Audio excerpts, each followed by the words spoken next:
Hello friends, this is Ritu and welcome to Study More Knowledge. So today we are going to discuss about verb. So verb English grammar का एक most important topic है जिसके बिना sentence का formation नहीं किया जा सकता. सो शुरू करते हैं हमारी आज की क्लास. तो वर्ब की अगर बात करें तो वर्ब एक पार्ट्स ऑफ स्पीच का एक भाग है. जैसे हम कह सकते हैं किसी भाषा के कुछ अंग होते हैं, उसके बिना भाषा की कल्पना भी नहीं की जा सकती. उन अंगों से ही मिलकर भाषा का निर्माण होता है. किसी भी लैंग्वेज का, किसी भी भाषा का निर्माण होता है. ऐसे ही इंग्लिश लैंग्वेज में हमारे कुछ पार्ट्स ऑफ स्पीच हैं. ये हैं आपके टोटल 8, जिनका एक भाग है वर्ब. तो वर्ब की आज हम बात करेंगे. वर्ब सभी पार्ट्स ऑफ स्पीच में सबसे इम्पोर्टेंट रोल प्ले करता है. इसके बिना किसी भी सेंटेंस का फॉर्मेशन इम्पॉसिबल है. तो सबसे पहले बात कर लेते हैं कि वर्ब होती क्या है. वर्ब एक डूइंग वर्ड है जो कि एक एक्शन, इवेंट या फिर एक स्टेट शो करता है. एक्शन मतलब कोई काम किया जा रहा है, कार्य का होना या करना पाया जाता है जहाँ पर, उसे वर्ब कहते हैं. या फिर कोई इवेंट होता है, उसे भी हम वर्ब ही बोल देंगे. या फिर कोई अवस्था होती है, जैसे हम बैठे हुए हैं, खड़े हुए हैं, रो रहे हैं, हंस रहे हैं, तो इन सबको अवस्थाएं बोला जाता है. तो उनको भी हम वर्ब की कैटेगरी में रखते हैं. तो ऐसा कोई वर्ड जो कि एक्शन, इवेंट और स्टेट को रिप्रेजेंट करे, वो वर्ब कहलाता है. मतलब कोई भी काम किया जा रहा है, उसको हम वर्ब की कैटेगरी में ही रखेंगे. तो एग्जाम्पल्स के थ्रू इन्हें समझेंगे. सबसे पहले इनके एग्जाम्पल देख लेते हैं कि एक्शन को हम कैसे समझेंगे. कार्य, कोई कार्य किया जा रहा है अगर, तो इसके लिए सबसे अच्छा एग्जाम्पल ये रहेगा, ही राइट्स ए लेटर. तो अगर कोई लेटर लिखता है तो मतलब वो कोई कार्य कर रहा है, कोई एक्शन कर रहा है अपने हाथों से. एक्शन वो चाहे कैसे भी, हाथों से कर रहा हो, पैरों से कर रहा हो, वो एक्शन ही कहलाता है, कार्य ही कहलाता है. तो इसका सबसे अच्छा एग्जाम्पल यही रहेगा. तो मतलब वो लिखने का काम कर रहा है, तो इसलिए हम इसे वर्ब की कैटेगरी में रखेंगे. तो इसमें जो वर्ड होगा राइट्स, ये हो जाएगा आपका वर्ब. ऐसे ही इवेंट के लिए हम अगर एग्जाम्पल लें तो ये होगा आपका, वी सेलिब्रेट इंडिपेंडेंस डे. तो हम क्या सेलिब्रेट करते हैं, स्वतंत्रता दिवस. तो इसमें क्या हो गया, ये एक इवेंट हो गया, एक घटना हो गई, एक अवसर हो गया, कोई मौका हो गया. मतलब कोई ख़ास मौके को हम एक तरह से इस तरह से बोल सकते हैं. कोई भी इवेंट होगा उसको हम वर्ब की कैटेगरी में ही रखेंगे. तो ये जो वर्ड होगा इसमें सेलिब्रेट, ये आपका हो जाएगा वर्ब. ऐसे ही अगर अवस्था की बात करें तो अवस्था हमारी होती है जैसे सोना, उठना, बैठना, ये सब हमारे अवस्थाओं में आते हैं, स्टेट होती है ये.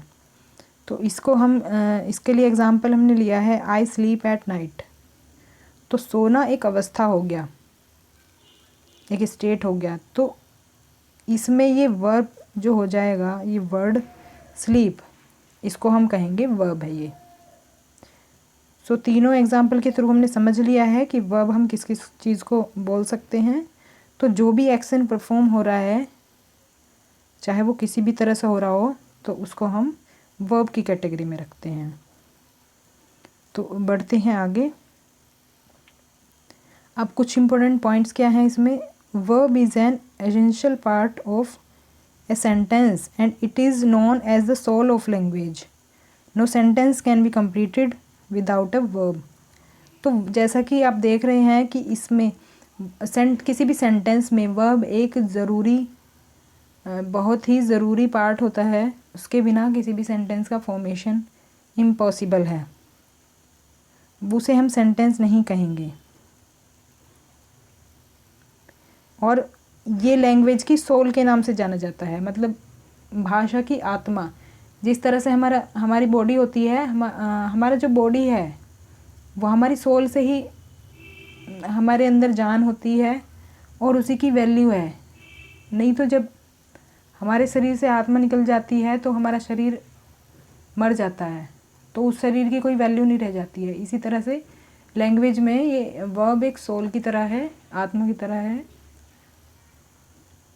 अगर वर्ब नहीं होगी तो लैंग्वेज का कोई मतलब नहीं है। No sentence can be completed without a verb. तो वर्ब के हेल्प के बिना कोई भी सेंटेंस कंप्लीट नहीं हो सकता। अब आगे देख लेते हैं कुछ चीज़ों को। तो टाइप्स ऑफ वर्ब्स हम देखेंगे आगे।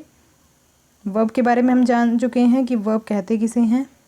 तो अब हम देखेंगे, तो वर्ब के काफ़ी सारे टाइप्स हैं, तो मैंने यहाँ पर सभी ले लिए हैं क्योंकि अक्सर लोगों को कन्फ्यूज़न रहता है कि रेगुलर वर्ब क्या है, इर्रेगुलर वर्ब क्या है, कितने टाइप्स होते हैं वर्ब्स के। तो वर्ब्स के टाइप्स हम पर्टिकुलर नहीं कह सकते कितने टाइप होंगे, लेकिन काफ़ी सारे टाइप्स होते हैं इसके, जैसा कि मैंने सभी इंक्लूड कर लिए हैं जो भी थे। Following are the different types of verbs. कौन कौन से हैं? मेन वर्ब्स, जिनको एक्शन वर्ब्स की भी कहते हैं हम, helping verbs, regular verb, irregular verb, linking verb, transitive, intransitive, finite, infinite. तो ये जो सभी टाइप्स हैं इनको हम एक एक करके आगे पढ़ेंगे। जो टाइप डिटेल में डिस्कस करना होगा वो हम नेक्स्ट वीडियो में करेंगे। जैसे हेल्पिंग वर्ब मैं आपको नेक्स्ट वीडियो में कराऊंगी, यहाँ पर थोड़ा सा इंट्रोडक्शन दे दूंगी मैं इसका, बाकी इसको नेक्स्ट वीडियो में कराऊंगी। और फाइनाइट, इनफाइनाइट, ये 3 वर्ब्स को हम आगे डिटेल में नेक्स्ट वीडियो में करेंगे। बाकी की जानकारी मैंने इसमें दी है आपको।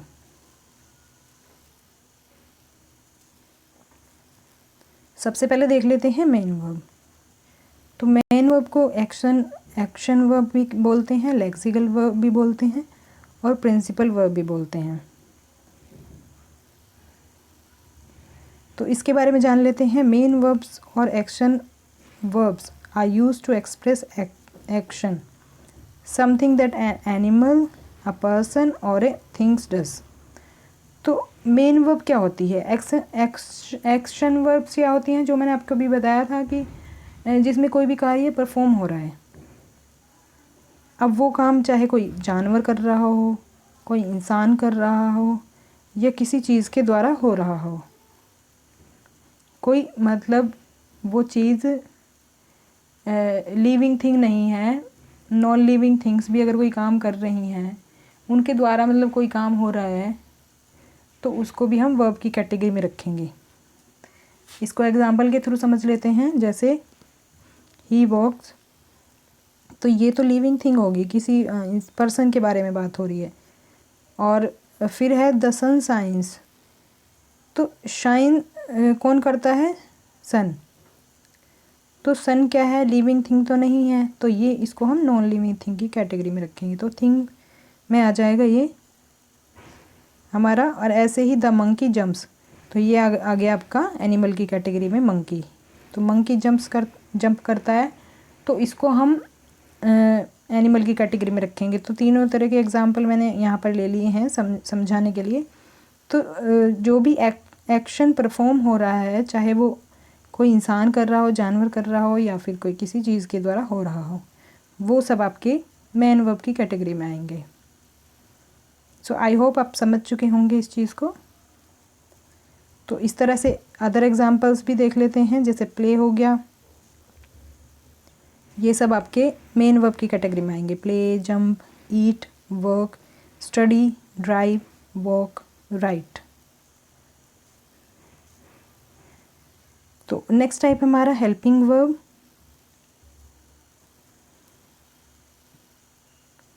तो हेल्पिंग वर्ब, जैसा कि नाम से आप समझ रहे होंगे, ये इसका काम होता है हेल्प करना। और किसकी हेल्प करना? जो अभी हमने मेन वर्ब पढ़ी है, ये उसकी हेल्प करती है। और कहीं कहीं ये बिना मेन वर्ब के भी आती है, यूज़ होती है, जहाँ पर इसको ही मेन वर्ब हम बोल देते हैं। अभी इसके बारे में इंट्रोडक्शन थोड़ा सा देख लेते हैं, बाकी डिटेल में इसको हम नेक्स्ट वीडियो में पढ़ेंगे। तो as the name suggest, helping verb help और सपोर्ट द मेन वर्ब। तो ये मेन वर्ब को सपोर्ट करने के लिए यूज़ होती हैं। एग्जाम्पल देख सकते हैं, we are learning about helping verbs. इसी से रिलेटेड सेंटेंस हमने ले लिया है। तो इसमें अगर आप आर देखें तो ये आर आपका हेल्पिंग वर्ब की तरह यूज़ हुआ है, और इसमें जो लर्निंग वर्ब है आपकी, लर्निंग जो वर्ड है ये है आपकी मेन वर्ब। तो ये इसकी हेल्प करने का काम कर रहा है क्या, आर। तो इसका मतलब इसे हम हेल्पिंग वर्ब बोलेंगे। ऐसे ही सेकंड सेंटेंस में आप देख सकते हैं, you should complete the work by tomorrow. इसमें क्या है, शुड।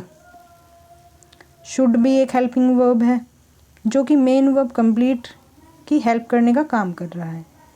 तो इसमें आपका शुड हो जाएगा हेल्पिंग वर्ब और कंप्लीट हो जाएगा आपका मेन वर्ब। सो हम समझ चुके हैं इस चीज़ को, तो कि हेल्पिंग वर्ब हेल्प करने का काम करती हैं किसका, मेन वर्ब का।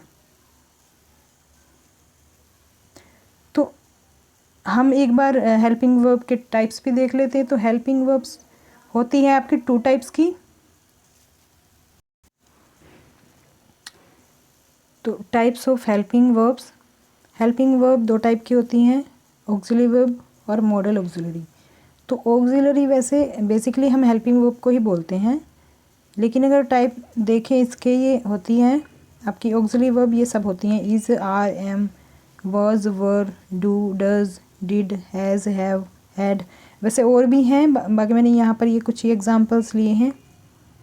और मॉडल ऑक्सिलरी वर्ब होती हैं आपकी, वैसे इनको हम आगे डिटेल में पढ़ेंगे।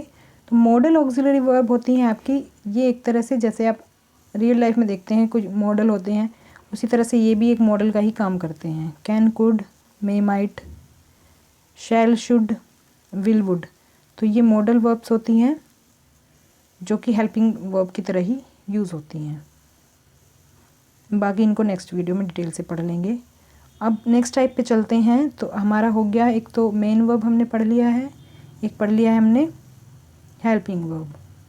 नेक्स्ट टाइप है रेगुलर वर्ब।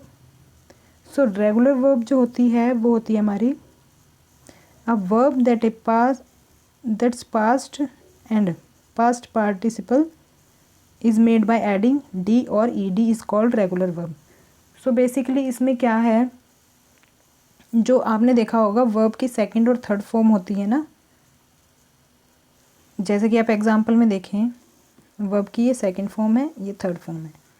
ये जो सेकंड और थर्ड फॉर्म होती हैं, इनको बेसिकली हम क्या करते हैं, डी या फिर ई डी ऐड करके हम इनको बनाते हैं। तो ये जो भी वर्ब होती हैं जिसमें ई डी और ई डी ऐड करके हम इनको बनाते हैं, वो होती हैं आपकी रेगुलर वर्ब। सो सारे एग्जांपल्स में आप देख सकते हैं, जैसे हमने टॉक का ई डी जोड़ कर क्या बना दिया है, टॉक्ड। ऐसे ही ये बना दिया हमने थर्ड फॉर्म। कुछ की मतलब ज़्यादातर जो ई डी या डी लगकर बनते हैं उनकी सेकंड और थर्ड फॉर्म सिमिलर ही होती है। कुछ में चेंज हो सकता है, लेकिन ज़्यादातर में यही होता है कि आपका डी या फिर ई डी ऐड करके आपकी रेगुलर वर्ब बनाई जाती है। तो क्लीन का क्लीन्ड हो गया, थर्ड फॉर्म से सिमिलर है सब में। Chalk, chalked, grate, grated, book, booked, ban, banned, answer, answered, accept, accepted. So इसी तरह से इनका फॉर्मेशन होता है। तो ये सब कहलाती हैं रेगुलर वर्ब। तो रेगुलर वर्ब में हमें क्या याद रखना है, जिसमें डी और ई डी ऐड कर दिया जाए, बस वही रेगुलर वर्ब है। तो सिंपल है। और सेकंड और थर्ड फॉर्म जो वर्ब की होती है वो रेगुलर वर्ब की कैटेगरी में ही आएगी। तो नेक्स्ट टाइप पे चलते हैं। नेक्स्ट टाइप है आपका इर्रेगुलर वर्ब।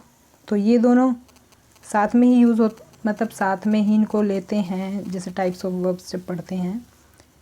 तो इसमें क्या है कि इर्रेगुलर वर्ब, इसके जो फॉर्मेशन होता है हमारे रेगुलर वर्ब का, उनको छोड़कर जो भी वर्ब की फॉर्म्स होती हैं वो सब आपकी इर्रेगुलर वर्ब्स में आती हैं। जैसे if the formation of the verb is otherwise than the regular verb it is called irregular verb. तो रेगुलर वर्ब जो होती हैं डी और ईडी वाली फॉर्म्स को सारी को छोड़ दो, बाकी जो बची हुई फॉर्म्स हैं वर्ब की वो सब आपकी इर्रेगुलर वर्ब होती हैं। जैसे आप देखें तो शर्ट शर्ट शर्ट, इसमें आपको देखिए कुछ का तो आपको मिलेगा बिल्कुल भी चेंज नहीं है आपका, फर्स्ट सेकंड और थर्ड फॉर्म में बिल्कुल भी चेंज नहीं है, first second third similar form है आपकी। लेकिन कुछ में आप पाएंगे कि सेकंड और थर्ड और फर्स्ट ये तीनों की तीनों ही चेंज हो जाती हैं, किसी किसी में सेकंड और थर्ड चेंज होती है। जैसे इसमें फर्स्ट सिमिलर है, सेकंड नहीं, फर्स्ट के जैसी ही सेकंड भी है और थर्ड आपकी थोड़ी चेंज हुई है, तो इसमें ये दो सेम है। तो इनको आपको याद करना होगा। जो आपकी रेगुलर वर्ब है वो तो आप इजीली फाइंड आउट कर सकते हैं, लेकिन अगर आपको वर्ब की फॉर्म्स याद करनी होंगी तो आपको ये वाली इरेगुलर वर्ब की फॉर्म आपको ज़रूर ही याद करनी होंगी। इनको आप याद कर लेंगे तो आपको रेगुलर वर्ब भी ऑटोमेटिकली याद हो जाएंगी, वो आपको अलग से लर्न नहीं करनी पड़ेंगी। तो इसमें ये रह गया आपका ब्रेक, ब्रोक, ब्रोकन। ब्रेक की सेकंड फॉर्म है ब्रोक और थर्ड फॉर्म है ब्रोकन। बिकम की फर्स्ट फॉर्म होती है बिकम, बिकेम, बिकम। इसमें ध्यान देने वाली बात ये है कि फर्स्ट फॉर्म ही इसकी थर्ड फॉर्म भी है, फर्स्ट और थर्ड फॉर्म सेम होती है इसमें। तो इस तरह से आप इनको इजीली लर्न कर पाएंगे। सो रेगुलर वर्ब और इरेगुलर वर्ब हमने पढ़ लिया है। रेगुलर में डी और ईडी लगाकर वर्ब की फॉर्मेशन की जाती है, सेकंड और थर्ड फॉर्म ये होती है आपकी सेकंड फॉर्म, जिसको हम पास्ट भी बोलते हैं, और थर्ड फॉर्म को हम पास्ट पार्टिसिपल भी बोलते हैं। जो फर्स्ट फॉर्म होती है उसको बोलते हैं प्रेजेंट फॉर्म। तो ये आपको ध्यान रखना है, फर्स्ट फॉर्म हो गई प्रेजेंट फॉर्म, सेकंड हो गई पास्ट और थर्ड हो गई पास्ट पार्टिसिपल। इसमें आप कंफ्यूज ना हो, इसलिए आपको ध्यान रखना है कि थर्ड फॉर्म को पास्ट पार्टिसिपल बोला जाता है। सो जो रेगुलर वर्ब नहीं होती वो सब इरेगुलर वर्ब होती हैं। इस तरह से आप इनको इजीली लर्न कर सकते हैं। तो इरेगुलर वर्ब के कुछ एग्जांपल यहाँ पर भी दिए हुए हैं, जैसे drive, drove, driven, has, have आप हैज़ सिंगुलर के साथ यूज़ करते हैं, हैव प्लूरल के साथ यूज़ करते हैं प्रेजेंट फॉर्म में, और इसकी सेकंड फॉर्म हैड होती है, थर्ड फॉर्म भी हैड होती है। नो की न्यू, नॉन, राइज, रोज, राइजन। सो नेक्स्ट टाइप देख लेते हैं। रेगुलर इरेगुलर वर्ब हो गया, उसके बाद आता है लिंकिंग वर्ब। सो लिंकिंग वर्ब कौन सी होती हैं? A verb that acts as a link between two words is called linking verb. It connects or link a subject to a noun or an adjective in the linking verbs, also known as state of being verbs. So linking verbs का क्या काम होता है? जैसा कि आप नाम से समझ सकते हैं, लिंक। लिंकिंग वर्ब का मतलब होता है लिंक करना।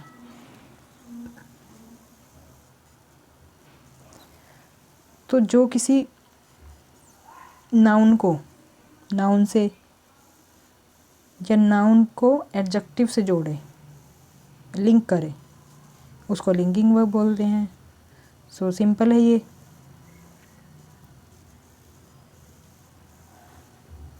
लिंक बिटवीन टू वर्ड्स, तो ये लिंक का काम करती है। टू वर्ड्स के बीच में दो जो भी शब्द आ जाएंगे वहाँ पर ये लिंक करने का काम करती है, उनको जोड़ने का काम करती है, कनेक्ट करने का काम करती है। तो ये नाउन भी हो सकता है, दोनों शब्द जो दोनों वर्ड्स होंगे वो नाउन भी हो सकते हैं और नाउन और एडजेक्टिव भी हो सकते हैं। तो इसको स्टेट ऑफ बीइंग वर्ब्स भी बोलते हैं। अब इसमें एग्जांपल के थ्रू समझ लेंगे। जैसे कुछ लिंकिंग वर्ब भी दी हुई हैं, इसमें कौन कौन सी होती हैं? अपीयर होती है, बिकम होती है, feel, look, taste, turn, sound, are, seem, grow, is. तो ये सब लिंकिंग वर्ब होती हैं। यहाँ पर कुछ एग्जाम्पल दिए हुए हैं, इनके अलावा और भी हो सकते हैं। सो एग्जाम्पल में कैसे यूज़ होती हैं देखिए। The flowers are bright, the flowers are bright. तो इसमें आर, जो फ्लावर क्या हो गया, नाउन हो गई, और ब्राइट हो गया एडजेक्टिव। तो नाउन और एडजेक्टिव को जोड़ने का ये काम कर रहा है, लिंक करने का। तो ये लिंक कर रहा है दो वर्ड्स को। सो इसीलिए इसे हम लिंकिंग वर्ब की कैटेगरी में रखेंगे। ऐसे ही diamond is the hardest substance. So यहाँ पर ये इज़ है जो लिंक करने का काम कर रहा है, तो यहाँ पर ये लिंकिंग वर्ब है। ऐसे ही यहाँ पर आई फील स्कैर्ड, सो यहाँ पर ये फील हो जाएगा लिंकिंग वर्ब। तो चलते हैं नेक्स्ट टाइप पर। नेक्स्ट टाइप है आपका ट्रांजिटिव वर्ब। ट्रांजिटिव वर्ब जो है आपका, ये होता है a verb that needs an object to complete itself is called transitive verb. It is called transitive because it passes it action from subject to object. तो transitive verb क्या होती है, जिसमें ऑब्जेक्ट की ज़रूरत पड़े। अगर आपकी बेसिक इंग्लिश मजबूत होगी तो आप ये जानते होंगे कि सेंटेंस फॉर्मेशन होता है subject plus object, subject plus verb, या फिर हेल्पिंग वर्ब भी हो सकती है पहले, हेल्पिंग वर्ब प्लस ऑब्जेक्ट। तो ये होता है सेंटेंस का फॉर्मेशन। ऑब्जेक्ट में आपकी ये तीनों चीज़ें हटाकर जो भी चीज़ें आएंगी वो सब ऑब्जेक्ट कहलाती हैं। तो ऑब्जेक्ट जो होता है ये, इसमें सेंटेंस ऑब्जेक्ट के बिना कंप्लीट नहीं हो सकता। वैसे तो ऑब्जेक्ट के बिना भी सेंटेंस बनाया जा सकता है, लेकिन जो ट्रांजिटिव वर्ब होती है उसमें ऑब्जेक्ट के बिना सेंटेंस नहीं बनाया जा सकता। जैसे, क्योंकि उसका वो मीनिंगलेस होगा सेंटेंस, मीनिंग नहीं होगा उसका कुछ। जैसे द बॉय किक्स, अगर हम इस सेंटेंस को इतना ही छोड़ दें तो किक्स के बाद हम सोचेंगे व्हाट, मतलब उसने किसको किक किया, किस चीज़ को। तो ये क्वेश्चन क्रिएट कर रहा है। तो क्वेश्चन का आंसर हमारे इसमें ही दिया हुआ है लाइन में। तो किसको किक कर रहा है वो, फुटबॉल को। तो इसका आंसर इसे हमें इसी लाइन में मिल गया। इट मीन्स इसमें ट्रांजिटिव वर्ब है। तो अगर क्वेश्चन में ये कहा जाए जैसे व्हाट, क्या, कौन, कैसे, ये सब क्वेश्चन अगर निकल के आ रहा है लाइन उसमें किसी भी सेंटेंस में, और उस क्वेश्चन का आंसर भी आपको सेंटेंस में ही मिल रहा है। जैसे हम अगर आधा सेंटेंस यहाँ तक पढ़ें वर्ब तक, द बॉय किक्स, तो ये क्वेश्चन क्रिएट कर रहा है। किक्स मतलब किसको किक कर रहा है वो, तो किसको कर रहा है, फुटबॉल को किक कर रहा है। तो इसका आंसर भी इसमें ही मिल गया हमें। तो इसका मतलब ये ट्रांजिटिव वर्ब है। सो नेक्स्ट एग्जाम्पल भी हम देख सकते हैं इसका। ही लव्स, तो वह प्यार करता है। किसको प्यार करता है, किसको, मतलब इसमें क्वेश्चन क्रिएट हो रहा है ना।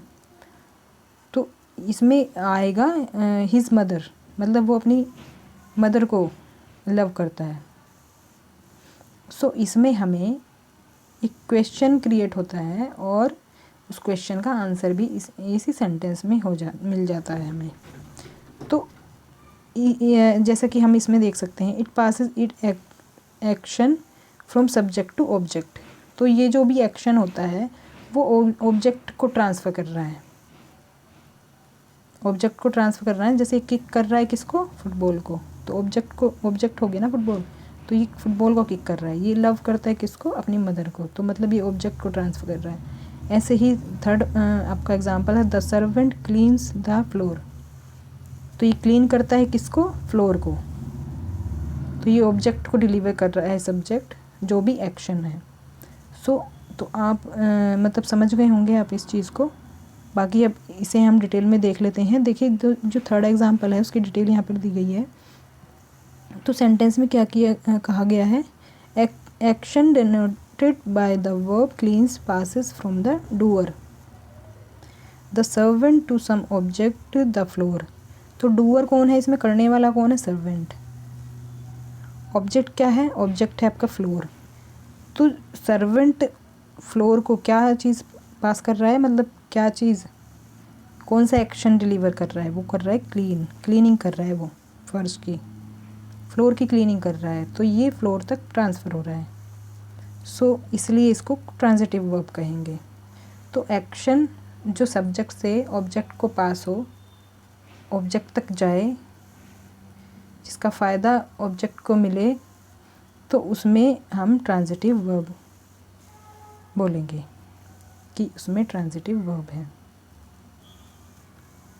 सो आई होप ट्रांजिटिव वर्ब आपकी क्लियर हो गई होगी। ये ट्रांजिटिव वर्ब काफ़ी इंपॉर्टेंट है, ये अक्सर कॉम्पिटिटिव एग्ज़ाम्स में पूछी जाती है। इसके एग्जांपल्स देके और पहचान कराई जाती है कि कौन सी वर्ब है इसमें। अब नेक्स्ट टाइप है इसी से रिलेटेड, अभी तो इसी का कुछ बचा है examples. The teacher made the question paper. तो टीचर ने क्या बनाया, तो इसमें भी एक क्वेश्चन मिल रहा है और इसका आंसर भी हमें इसी में मिल रहा है, तो क्वेश्चन पेपर बनाया टीचर ने। ऐसे ही Peter cut the cake. Peter cut what, मतलब किसको कट किया पीटर ने, तो केक को कट किया, तो इसमें आंसर मिल गया हमें। तो इसीलिए इसी तरह से इसमें भी ट्रांजिटिव वर्ब हो जाएगी, जैसे कि ये इसमें दिया हुआ है question,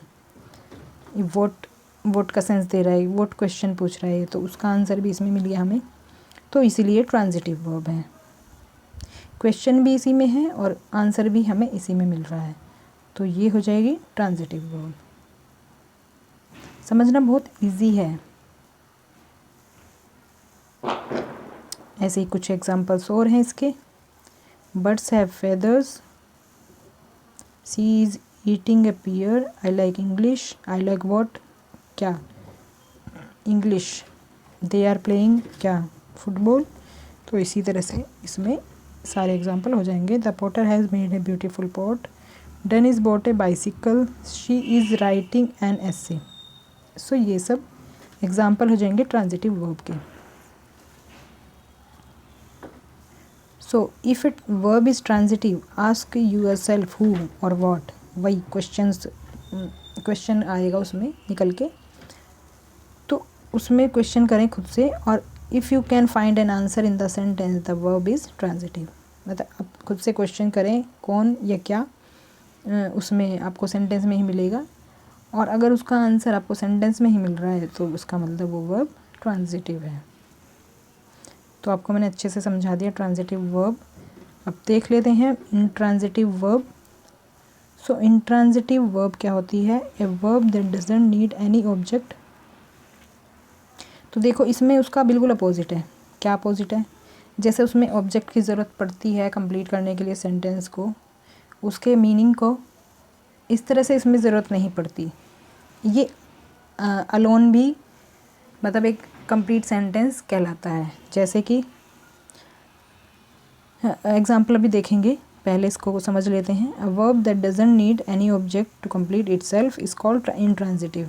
it doesn't pass its action from subject to object. It can stand alone in the predicate because its meaning is complete. So predicate जो होता है आपका, जो सेंटेंस होता है हमारा कंप्लीट, सेंटेंस में एक तो होता है सब्जेक्ट प्लस होता है हमारा प्रेडिकेट। तो सब्जेक्ट को छोड़कर जो भी पार्ट सेंटेंस का होता है वो कहलाता है हमारा प्रेडिकेट। सो जो प्रेडिकेट है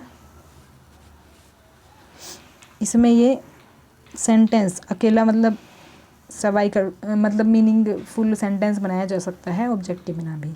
इसका मतलब ये निकल के आता है।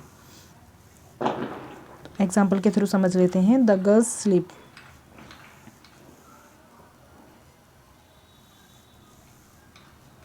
तो जैसे इसमें देखिए हमने कोई ऑब्जेक्ट नहीं लिया है स्लीप के बाद, तो ये कंप्लीट कर रहा है। सो ही डाइड भी हम यूज़ कर सकते हैं, इसमें ऑब्जेक्ट की ज़रूरत नहीं है।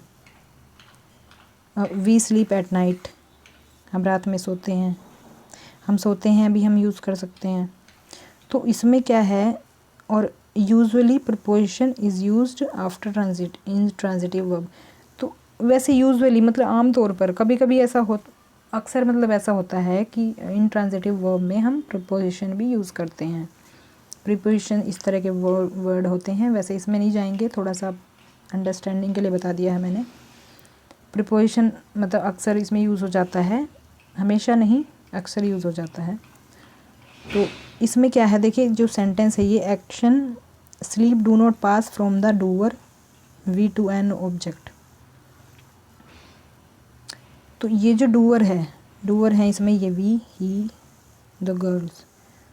तो ये कोई सी ऑब्जेक्ट को ये एक्शन अपना ट्रांसफ़र नहीं कर रही है। जैसे उसमें कर रहा था ना, the boy kicks the football, किसको किक कर रहा है, फुटबॉल को। तो फुटबॉल को किक कर रहा है ना वो, मतलब जो ऑब्जेक्ट है उससे उसको बेनिफिट मिल रहा है, या फिर उसके एक्शन से उसे फ़ायदा या नुकसान जो भी हो रहा है उससे वो इफ़ेक्ट होता है उसमें ऑब्जेक्ट। लेकिन इसमें ऑब्जेक्ट का कोई रोल, इतना रोल नहीं है। यूज़ कर भी सकते हैं, नहीं भी कर सकते हैं, उसके बिना भी सेंटेंस फॉर्मेशन हो सकता है। तो इसलिए इसको हम बोलेंगे intransitive verb. So the verb sleep is called an intransitive verb. तो इसमें स्लीप क्या होगी, इंट्रांजिटिव वर्ब हो जाएगी। इसके कुछ और examples, any looks very beautiful, mister John speaks loudly, the department store opens at 6 o'clock। सो तो हमारा आज का ये वीडियो यहीं पर कंप्लीट होता है। अभी आपकी दो वर्ब के टाइप्स और बचे हैं, फाइनाइट और इनफाइनाइट। वो हम नेक्स्ट वीडियो जो भी आएगा वर्ब का उसमें हम करेंगे, क्योंकि वो टॉपिक लंबे थे इसलिए मैंने इसमें नहीं लिया है इसको, वीडियो ज़्यादा लंबा हो जाता। तो हेल्पिंग वर्ब के बारे में भी डिटेल में हम पढ़ेंगे उसमें, जिसमें ऑक्सिलरी वर्ब और मॉडल वर्ब्स के बारे में हम जानेंगे, और इसके अलावा फाइनाइट और इनफाइनाइट वर्ब्स के बारे में भी हम डिटेल में पढ़ेंगे। तो रिवीजन कर लेते हैं आज की क्लास का, जिससे कुछ छूट गया हो आपका तो आप उसे कवर कर लें।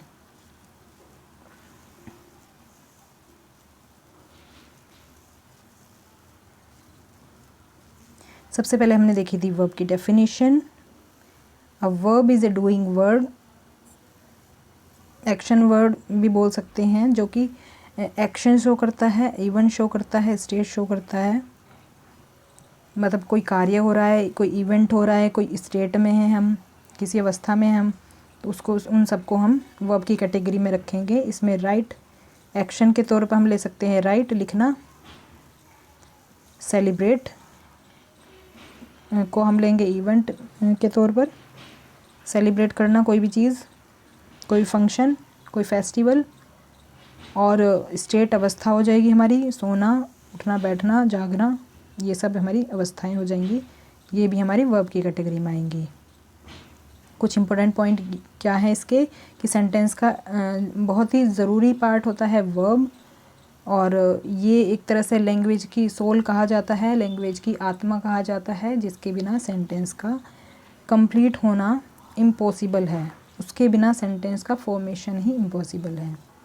और टाइप्स ऑफ वर्ब्स हैं ये, main verb, helping verb, regular, irregular, linking, transitive, intransitive, finite, infinite.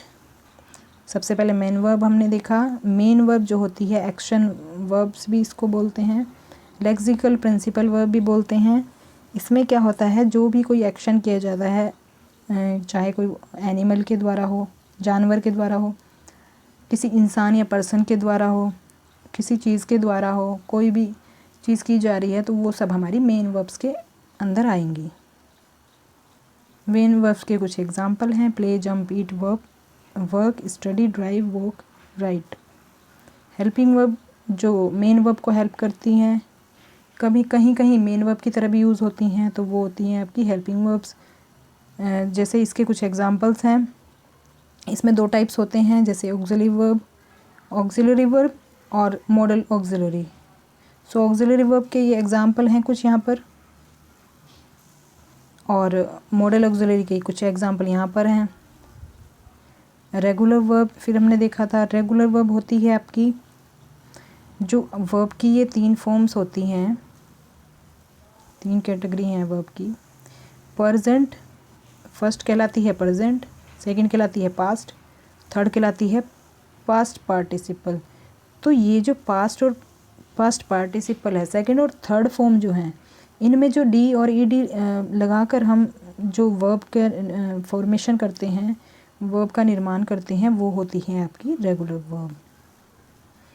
और इसके बिना जो हम वर्ब देखते हैं जिसमें डी और ई डी नहीं लगता है, उसके अलावा जो मतलब जो रेगुलर वर्ब के अलावा जो भी वर्ब होती हैं वो सब आपकी इर्रेगुलर वर्ब होती हैं। इनके एग्जांपल देख सकते हैं आप, drink, drank, drunk, break, broke, broken. तो ये आप देख लीजिएगा। इसके कुछ और एग्जांपल, फिर लिंकिंग वर्ब हमने देखा था, जो नाउन को नाउन से या नाउन को एडजेक्टिव से लिंक करे, कोई 2 वर्ड्स को लिंक करे, तो वो होता है लिंकिंग वर्ब। जैसे कि ये कुछ एग्जांपल्स हैं, appear, become, feel, look, taste, turn, sound, are, seem, grow, is. So इसका एग्जांपल देखा था हमने, the flowers are bright. Flowers को ब्राइट से कनेक्ट कर रहा है आर, तो ये हो गया लिंकिंग वर्ब। ट्रांजिटिव वर्ब फिर हमने देखा था, ट्रांजिटिव होता है जो किसी एक्शन को सब्जेक्ट से ऑब्जेक्ट को ट्रांसफ़र करता है, उसको ट्रांजिटिव वर्ब कहते हैं। जैसे एग्जांपल देख सकते हैं, the boy kicks the football. तो इसमें बॉय क्या कर रहा है, जो किक कर रहा है वो किसको कर रहा है, ऑब्जेक्ट दिया हुआ है फुटबॉल, फुटबॉल को कर रहा है। तो ऑब्जेक्ट के बिना इसमें सेंटेंस कंप्लीट नहीं होता है, तो उसको बोलते हैं ट्रांजिटिव वर्ब। तो और इसमें कुछ क्वेश्चंस हमारे निकल के आते हैं सेंटेंस में ही, उनके आंसर भी हमें सेंटेंस में ही मिल जाते हैं। जैसे अगर हम यहाँ से यहाँ तक सेंटेंस देखें, टीचर मेड, तो टीचर क्या मेड, मतलब क्या बनाया, व्हाट टीचर मेड। तो टीचर ने क्या बनाया, इसका आंसर भी हमें क्वेश्चन में ही मिलेगा, मतलब इसी लाइन में मिलेगा। तो टीचर ने बनाया क्वेश्चन पेपर। सो इस तरह की जो भी सेंटेंस होते हैं, जो भी वर्ब होती हैं, तो इसमें मेड और कट हो जाएंगे आपके ट्रांजिटिव वर्ब। तो जो इस तरह की वर्ब होती हैं वो कहलाते हैं ट्रांजिटिव वर्ब। तो ट्रांजिटिव वर्ब के बाद हमने देखा था इंट्रांजिटिव वर्ब। इंट्रांजिटिव होती हैं जो कि अलोन स्टैंड करती हैं, जिनमें ऑब्जेक्ट की ज़रूरत नहीं पड़ती है जिन वर्ब्स के साथ, तो वो कहलाती हैं आपकी इंट्रांजिटिव। जैसे कि एग्जांपल देख रहे हैं, तो the girl sleep, he died in an accident.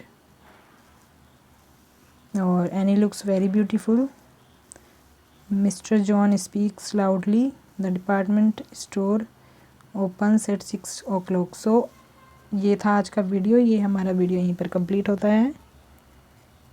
कोई कन्फ्यूज़न हो तो आप कमेंट बॉक्स में टाइप कर सकते हैं, और जाने से पहले वीडियो को लाइक, शेयर और सब्सक्राइब करें चैनल को। तो मिलते हैं नेक्स्ट वीडियो में। Thanks for watching.